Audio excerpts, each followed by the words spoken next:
the issues within North Korea. Yes.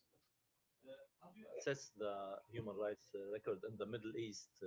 Are they deteriorated, or how do you see them? I would hesitate to speak to the Middle East as a region as a whole. Each country has its individual circumstances. Some have progress, some less so. So I would hesitate to speak on an entire region. On Russia, the report obviously covers the 2021 period, but Russia seems to be committing even worse atrocities this year in Ukraine and its repression at home. I would wonder if you would agree with that characterization. And then secondly, if you could expand on why that would be the case. Do you think that Vladimir Putin has a sense of impunity because he hasn't faced repercussions in the past? So I will share that, because the report does focus on 2021 and a lot of the preparation is very focused on what went into those reports, I was struck by the manner in which the listing of issues with Russia have simply been amplified in the context of the Russia-Ukraine context. As to why that has happened, I will not speculate on what is motivating Putin. Thank you. In Georgia. There are some serious concerns about Georgia's human rights record. Many believe within the country and my respondents here in DC, former diplomats, that Georgia is leaning towards illiberalism. Secretary Blinken mentioned that it's irrespective to friends or not friendly countries. That applies, that human rights standard applies equally to everyone. I just want to gather your thoughts. How far is the United States willing to go further if the former partners, and Georgia has been partnering with the US for the last 30 years, is violating systematically human rights within its territory? Thank you.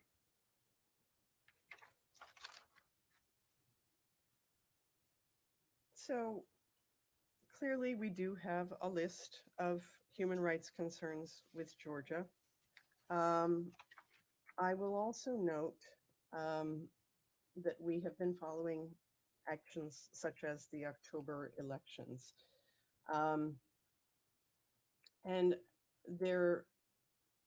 while those were characterized as candidates generally being able to campaign freely, but there were observations from OSCE observers that the competitive environment was marred by widespread and consistent allegations of intimidation. I do think that this is an appropriate example of how we do see problems in countries, and we use the human rights reports to analyze and understand those problems.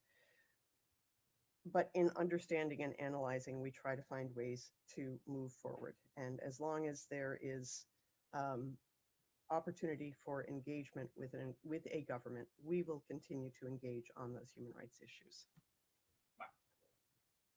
Hi, thank you.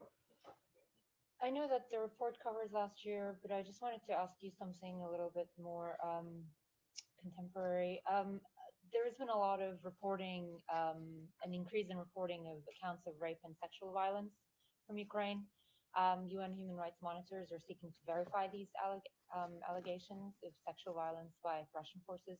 Is that something the United States is picking up? And do you think that it has reached a level where rape is used as a weapon of war?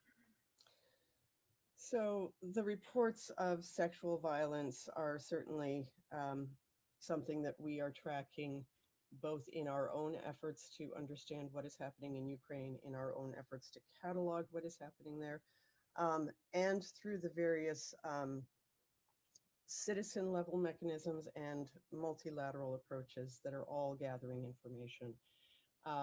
We are hearing horrific stories. I'm sure you are hearing horrific stories as well.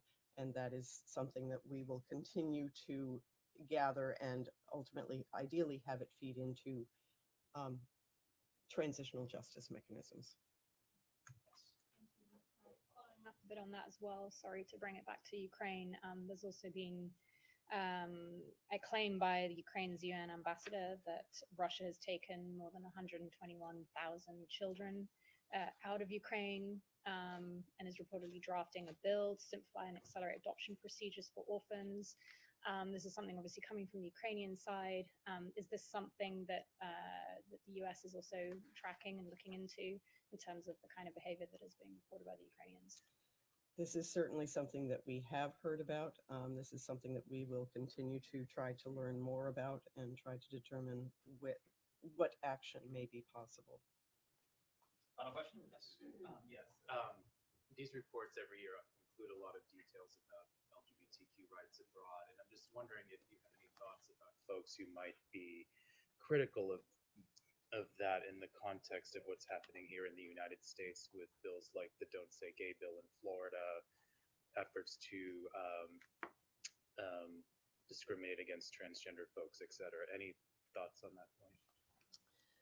So, you know, this will not be the first issue on which people will say, well, what about your own country? I do think, again, within the framing of the Summit for Democracy and the approach that this administration has taken, we're not trying to pretend that these are not issues that we are grappling with here in the United States. This report, because it is very clearly focused on the rest of the world, we do dig in on other countries. We do not have a mandate to do a report on our own circumstances. Final question, Andrea. Any comment on Russia's arrest of Kara-Murza just hours after he appeared on 2 American networks from Moscow speaking out against the Russian war? I would speak in general about Russia's further crackdown on freedom of information, freedom of expression in Russia in the context of the Ukraine conflict. This was space that they were closing even before the conflict started. Their efforts to close down that space have simply grown exponentially since the start of the conflict. And we would want to see that space reopened so that Russians can understand what is happening within their neighborhood and what their government is doing. Thank you very much.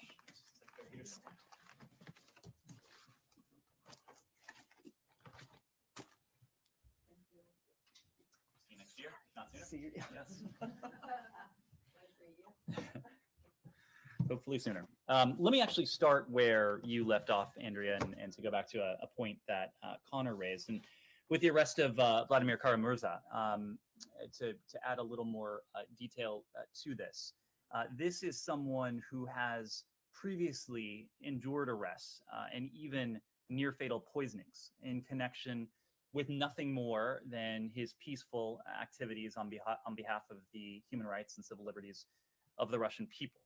We've urged Russia to cease the abuse of repressive laws that it has used to target its own citizens, nonviolent demonstrators, peaceful protesters, individuals who are doing nothing more than advocating, again, peacefully on behalf of what are rights that are as universal to them as they are to people around the world.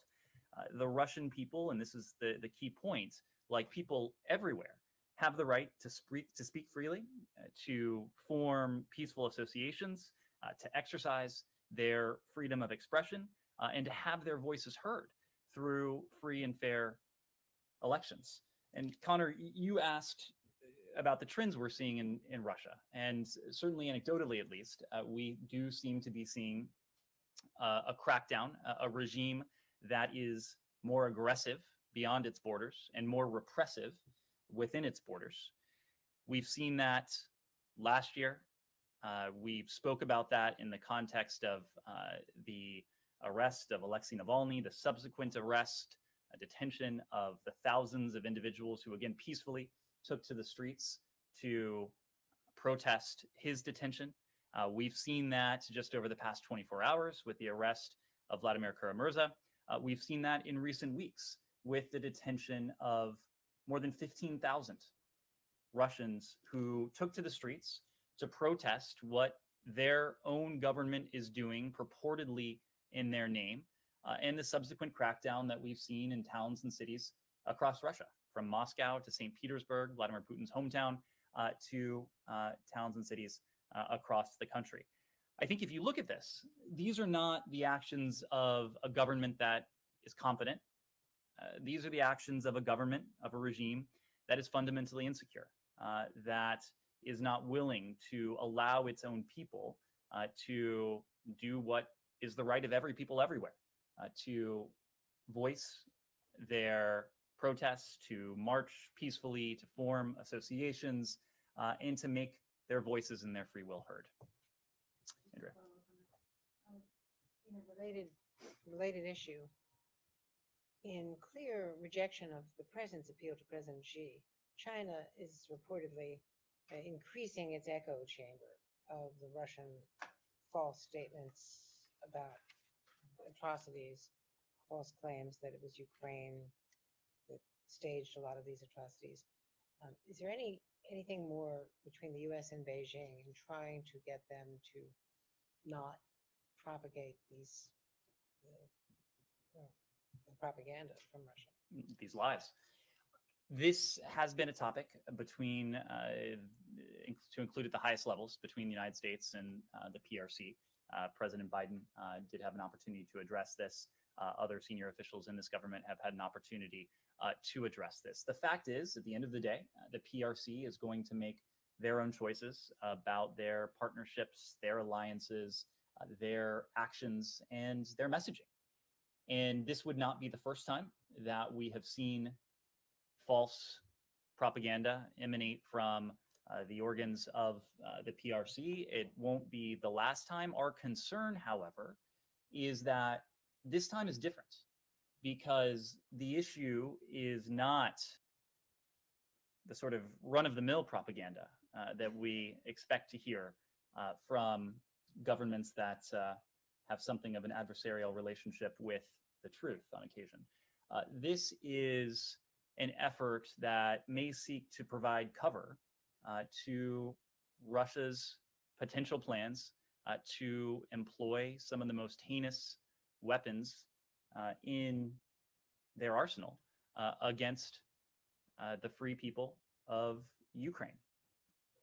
We are concerned, as we've said before, that Russia may seek to resort to chemical weapons. We're concerned on the basis of a few elements. We know that Russia has a track record. Russia has used these agents against its own people on Russian soil, on European soil. Russia is engaging in the practice of projection, projecting onto, whether it's Ukraine, whether it's the United States, what they themselves may be planning to do in terms of the false lies that there are active chemical weapons programs on Ukrainian soil, or that the United States is somehow involved in any chemical weapons program on Ukrainian soil, both outright lies. And of course, we know that this is not a campaign that has gone according to plan for Vladimir Putin. And you can make that judgment on the basis of any number of facts. But at the most basic level, and we have declassified this, you've heard this from our CIA director, this was a campaign that Vladimir Putin thought would land his forces in Kyiv within 48 or 72 hours, very shortly after the initiation of aggression against Ukraine. We're now more than 5 weeks into Russia's war against Ukraine. Russia has lost the Battle of Kyiv. Its forces are retreating, and Russia's tactics are becoming even more brutal. So the Secretary was asked earlier about reports.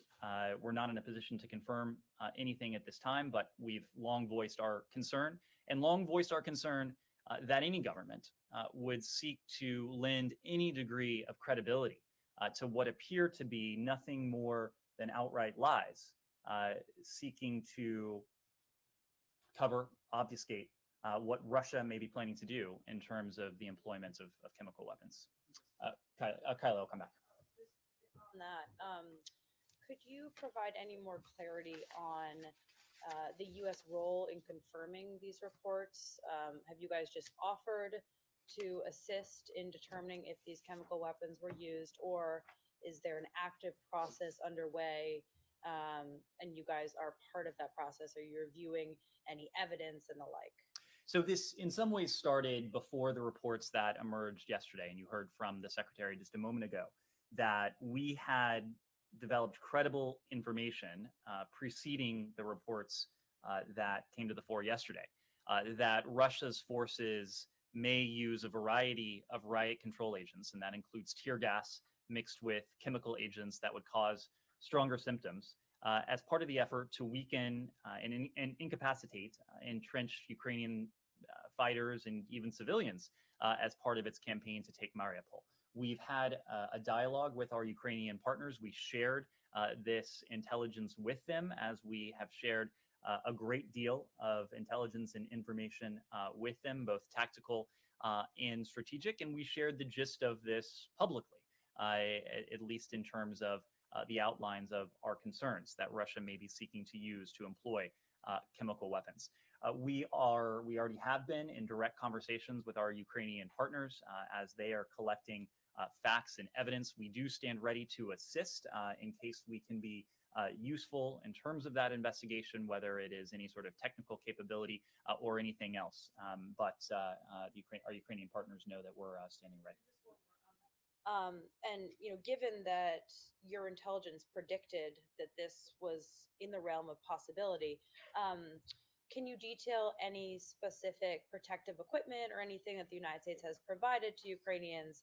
Gas masks, protective clothing. We've heard a lot about weapons, but we haven't heard a ton about those things. Have you provided those necessities to the Ukrainians? Yes, so we have provided material and protective equipment to our Ukrainian partners to protect them from the potential use of chemical weapons. We can get you a broader inventory of what that looked like. We've provided that to them. Okay. Yes. Thank you. And just to follow up on what the secretary said, and you just repeated, when you say you have credible informations, even if it was before the latest reports, is that recent information about this possible use of chemical? It's recent information. It was recent information that was available to us before the reports emerged yesterday.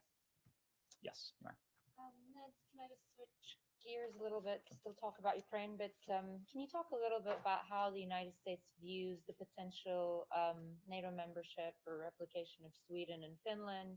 This was discussed in last week's NATO summit. Can you guys outright say this is something you welcome in light of these repeated statements from Russia saying that it would lead to instability, and there are various views that might be seen as some provocation or anything like that? Can you just outline the U.S. thinking around that, please? Sure. Well, as you know, the United States, nor any other country, nor any other ally, does not speak on behalf of NATO. This would be a decision for the alliance to make when it comes to the aspirations of any aspirant country. What I can say, and what we do support, is the principle of NATO's open door. It should be up to the members of the alliance and no other country to determine what NATO's roster looks like. If there are aspirant countries that are raising their hands that meet the stringent criteria that NATO has put forward, that would be a decision for the NATO alliance to make. Do you anticipate that these membership applications are likely to come through because of what's been happening regarding the war in Ukraine? I would have to refer you to any aspirant countries to speak to the status of their applications for joining the NATO alliance. But I will say this, and without speaking to any NATO allies potential NATO allies beyond the 30 current NATO allies, the point that the secretary has consistently made, that Vladimir Putin has precipitated everything he has sought to prevent, I think is showcased here. We are now 5-6 weeks into this war in Ukraine. In many ways, this is a strategic defeat for Russia already. And one of the ways it's a strategic defeat is because the international community, and NATO in particular, has never been stronger, has never been more united, has never been more purposeful since the end of the Cold War. And you can measure that in the level of consensus and unanimity that has emanated from recent sessions of the NAC, the recent foreign ministerial that took place in Brussels, but you can also measure it in some ways quantitatively in terms of the number of US service members who are now in Europe. It's increased from some 60,000 to now over 100,000. To the capabilities that NATO has at its disposal, to the steps that the alliance has taken to reassure countries on NATO's eastern flank. All of this is done defensively in reaction to the offensive operations that Vladimir Putin is undertaking inside of Ukraine. None of this. So what do you exactly make of Kremlin saying that the possible accession of Sweden and Finland would not bring stability to Europe? That is correct. As a general matter, without speaking to any specific Kremlin statements, NATO is a defensive alliance. How the strengthening of a defensive alliance would bring anything other than additional stability and security, that's not something that I have a hard time imagining. Yes. Speaking of alliances with NATO and all the work that this administration has done in the lead up to this conflict, there's a very important presidential election going on in France. How concerned is the US about the possibility of Marine Le Pen becoming the leader of a country like France, who you've obviously worked very hard with in terms of alliances against the Kremlin and displaying unity between US and Europe? This is a question for the people of France. France is our oldest ally, but this is a question for the French people, and they will exercise their right to vote in the coming days. Yes. Nearly 3 weeks ago now, the administration announced that it would accept up to 100,000 Ukrainian refugees. Can you give us any update on what your plans are to actually do that? Well, this is a question that we are working on right now with colleagues throughout the administration, including in the Department of Homeland Security. The statement that the president made from Warsaw is that the United States would seek to admit up to 100,000 Ukrainians. And so the U.S.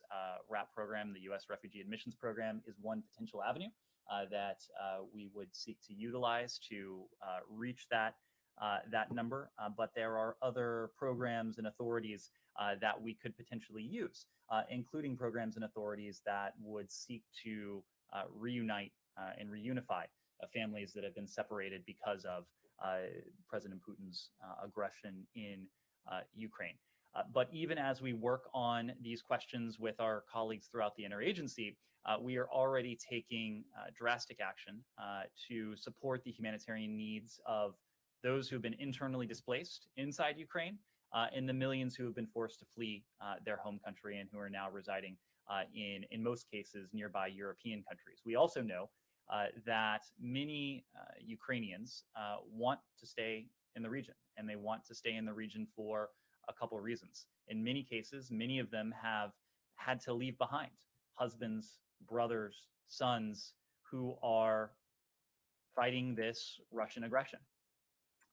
Additionally, there is every hope, and we share this hope, that Ukraine will, before long, once again, be a secure, stable country where Ukrainians can return to. So our goal is, in the near term, to support the humanitarian needs of IDPs inside Ukraine, refugees inside Europe, and then, as appropriate and given the level of demand, to welcome up to 100,000 Ukrainians to the United States using all legal pathways available.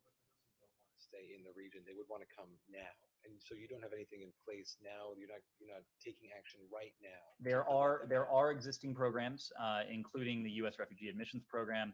There's the Lautenberg. There is the Lautenberg program that is very active right now. There are other potential avenues, and what the president committed to was to accelerate and to expand the scope of our ability to welcome Ukrainians to the United States should they choose to come here. Can I ask just on another topic on Brittany Griner's case? Do you have any update? Have you tried to make a consular visit and been denied in the last month? And on Trevor Reed, any response to his to the denial of his appeal today, and his statement in court that he's not getting any medicine and or treatment for a broken rib? So when it comes to Brittany Griner, you heard us confirm that an official from our embassy in Moscow had an opportunity to pay her a consular visit on March 23rd, earlier this year.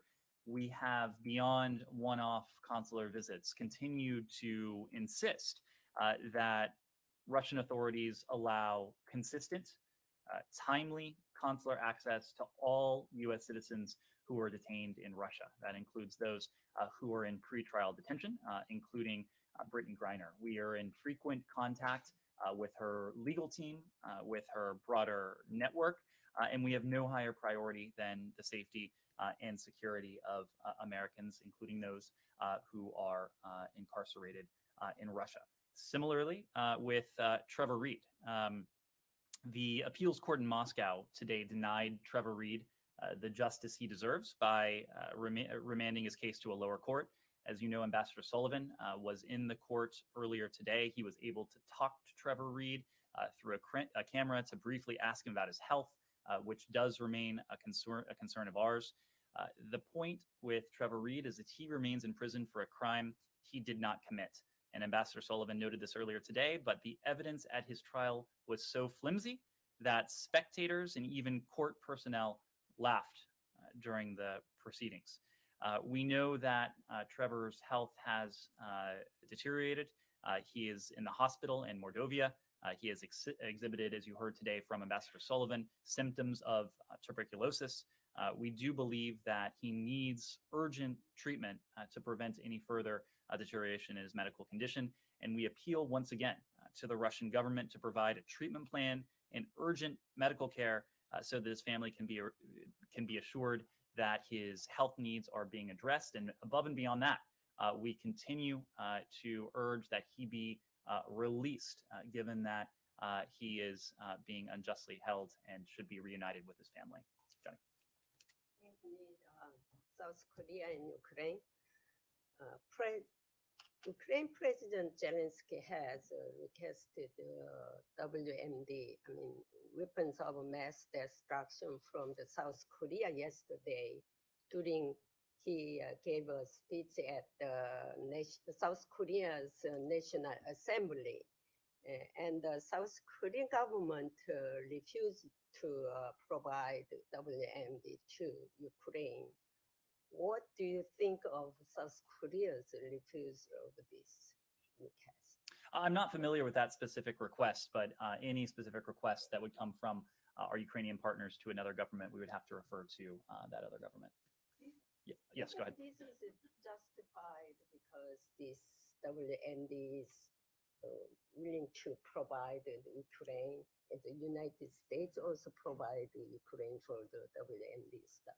What we and our partners are providing Ukraine is a massive amount of security assistance and precisely what our Ukrainian partners need to defend themselves against Russian aggression. In the case of the United States, we've provided over $2.4 billion worth of security assistance since the start of this administration, about $1.7 billion over the past month alone. If you add in contributions from our partners and allies around the world, more than 30 countries that have provided security assistance to Ukraine since the start of this aggression, that number grows even higher. And I think you can look at the effectiveness of that security assistance through a number of different lenses. As I said before, Russia has lost the Battle of Kyiv. They lost the Battle of Kyiv as a result of the determination, the tenacity, the bravery, and the grit of the Ukrainian people. But what has enabled Ukrainian resistance to this aggression is the massive amount of security assistance that the United States and our partners and allies from around the world have provided. And you can measure just the amount of that security assistance, again, through by a number of different ways. If you take, for example, anti-tank systems that are currently in Ukraine. For every Russian tank currently in Ukraine, the United States alone has provided 10 anti-tank systems. If you add in the contributions of our partners and allies, their anti-tank systems, that number and that ratio goes up to 90 anti-tank systems for every single Russian tank in Ukraine. It is a similar ratio in terms of anti-armored systems. For every Russian armored vehicle, the United States has provided 3 anti-armor systems. If you count the contributions of our partners and allies, that ratio goes up to 25 to 1. And you can go almost across the board in terms of Russian assets in Ukraine and the amount of security assistance that we have provided. What we're also doing beyond the scale and the size of that security assistance, we are providing our Ukrainian partners with precisely the type of security assistance they've requested. You heard from our colleagues yesterday that we're going to be in a position to provide artillery, and that will come as a direct result of what we've heard from our Ukrainian partners. We also announced on Friday, and our Slovak partners announced on Friday, that they would be transferring the S-300 long-range anti-aircraft system. That transfer was complemented and in some ways enabled by the fact that we were able to backfill that system with the provision of a Patriot missile battery. So whether it is equipment from our own stocks, whether it is our ability to backfill what our partners and allies are then in turn providing, or whether it is what our partners and allies themselves are providing, we are making sure that every single day there is a delivery of much needed and requested security assistance to our Ukrainian partners. And most importantly, it's security assistance that is having a clear effect on the battlefield. Yes. Switch topic. What is your comment on the attacks in Israel and the Israeli military operation in Jenin camp? Well, we're deeply concerned with violence in Israel and the West Bank, which we saw continue, unfortunately, over the weekend, and which has led to the deaths and injury of Israeli and Palestinian civilians. We urge all sides to refrain from actions that escalate tensions and unrest and undercut efforts to advance a two-state solution. And we encourage all sides to work together to end this cycle of violence. Yes. Mariupol's mayor has said that more than 20,000 civilians may have been killed in that city so far. Does the State Department have a sense of the civilian casualties in terms of numbers so far in Ukraine overall? And then I have another question about Mariupol. Apparently, there are people that are being forcibly removed from that city and sent into either Russian-controlled areas or Russian cities throughout the country of Russia. Do you know if that's happening? Does the U.S. have any evidence of that happening right now? So in terms of the death toll, we aren't in a position to attach a figure to that, primarily because the Battle of Mariupol continues. Violence, in some cases, unimaginable levels of violence and brutality continue to inflict grave harm on the people there. So we've heard estimates, but until we have, and our Ukrainian partners in the first instance, have a better sense of what has transpired on the ground, we're just not going to be in a position to attach a figure to that or to endorse any numbers. When it comes to reports of forced displacement, we have seen these reports. We believe some of them are credible. What we have consistently said is that whether it's Mariupol or other besieged areas, there need to be humanitarian corridors to allow people to leave on their own free will, not to see to it that the only escape hatch they have is to a place like Russia or to the North Belarus, but to areas that are not under siege. Just as civilians should be allowed to leave, humanitarian assistance should be allowed to enter, to flow in. We have not seen humanitarian corridors stick, certainly not to the extent that they should, because of one actor in this conflict, and that has been the Russian aggression, even when humanitarian corridors have been agreed upon. Missy. Just to follow up on Humera's question earlier about Finland and Sweden, without speaking for NATO or speaking to their potential application, can you just say what the United States believes it would mean for NATO to have additional members with significant military, the kind of significant military capability that those countries have? As you know, they have a lot more military assets and bigger militaries than many other NATO countries. And if they're just, I'm just trying to get at what this would do to the deterrent or defensive power of the alliance. It's a difficult question to answer because I know you asked me to zoom out, but I think by answering that question, I would necessarily need to zoom in on to aspirant countries or potential aspirant countries to the NATO alliance. But the point is that NATO is a defensive alliance.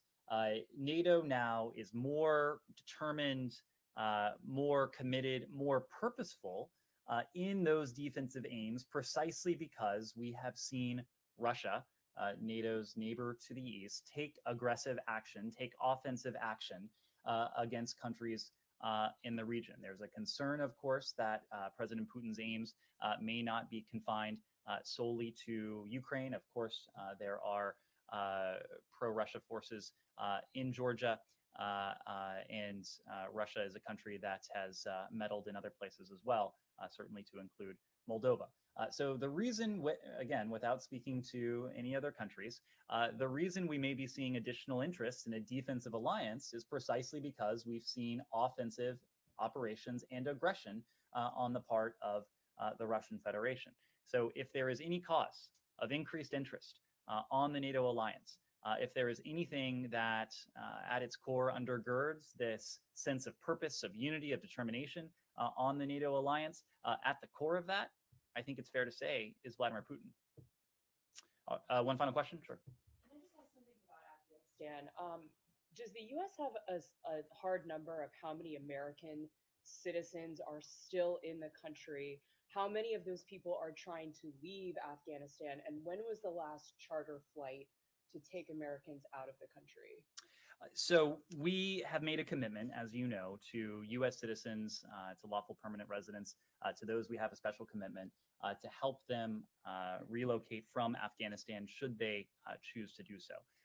Those efforts have been underway since the end of the U.S. military evacuation. The number is close to 1,000 between American citizens, U.S. citizens, and lawful permanent residents who have been directly relocated out of Afghanistan with the assistance of the U.S. government. When it comes to the estimate of U.S. citizens who are still in Afghanistan, that's a number, as you know, that fluctuates because there have been we have recently been able to affect the relocation of additional Americans out of Afghanistan, but there are Americans who will raise their hands, having seen the success we've had. So we are in touch with a number of Americans. We're continuing to do everything we can to support their desire to relocate, and we will continue to do that as long as there are Americans who wish to leave the country. Have there been flights that have been able to get out, though, recently? There have been recent flights. Do you have the number of people who are in third countries still trying to get into the States? These are non-American citizens. We can. I think we can get you those numbers. On Shanghai, Sure. Speak to the decision and particularly that it was based around the COVID restrictions, or do you view them? China says that they're based in science. Do you view them as onerous, as severe, as a violation of folks' freedom of movement or anything like that? Well, as you alluded to, Connor, we did yesterday order the departure of non-emergency U.S. government personnel and family members from our Consulate General in Shanghai due to two things. One, the ongoing COVID-19 outbreak in Shanghai, but also the restrictions related to the PRC's response to that outbreak. We previously were on authorized departure, and the move to ordered departure means that we are now mandating that all family members and certain employees depart Shanghai rather than making this relocation decision voluntary. This reflects at its core our assessment that it is best for our employees and their families to temporarily reduce in-country staffing as we deal with changing circumstances on the ground. There are commercial flights. We expect our employees and their family members will be able to depart Shanghai in the coming days on commercial flights. Ambassador Burns and other Department of Mission officials have consistently raised our concerns about the safety and welfare of U.S. citizens with PRC officials, including in the context of the PRC's COVID restrictions. We've informed the government of the PRC about our ordered departure. And even as we draw down our staff at the Consulate General in Shanghai, we continue to provide support to our U.S. citizen community throughout the PRC. We've adjusted staffing throughout the mission to respond to the surge in demand for emergency citizen services, including by standing up a team at the U.S. Embassy in Beijing to provide supplemental support to Consulate General Shanghai. And where conditions permit, routine U.S. citizen and visa services remain open to the public, and facilities at the U.S. Consulate General in Shanghai will reopen to the public as soon as possible. Do you view these restrictions as too severe? Well, we have moved from authorized departure to ordered departure because of the scale of the COVID-19 pandemic and the restrictions that have been placed by PRC authorities on people in Shanghai, including our diplomats and their families. Thank you all very much.